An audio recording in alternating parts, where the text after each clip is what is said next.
Hi guys! This is Slay! Online class nga pala namin.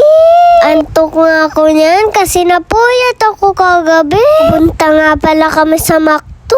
Excited na nga ako kasi bibili ako ng Happy Meal. Nakarating na nga agad kami sa McDo. Madilim yung langit, parang ulan pa nga.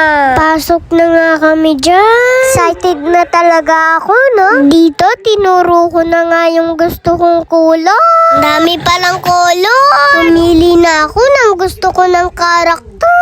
Lahat sila maganda. Order na nga kami. At nakita ko nga yung besi ko. Ang tuwa kami. Parang di kami nagkikita araw-araw na. Ang saya ko dahil nakuha ko na siya. Di nga pala sa McDo kakain. Lumipat kami sa Inasal. Ba't ko kasi yung chicken dito? Papa, gutom na gutom ako. Ngayon, pupunta kami ng Pure Gold. Bibili ako ng baon. Saya ko nga, ba't pumupunta kami ng Pure Gold? Madami naman kasi ako tuturo. Dito, naiipa ako. Buti naman may CR. Natsaro pa talaga siya. Nabutan na nga kami ng ulan. Paano na kami uwi niya? Siya, bye na.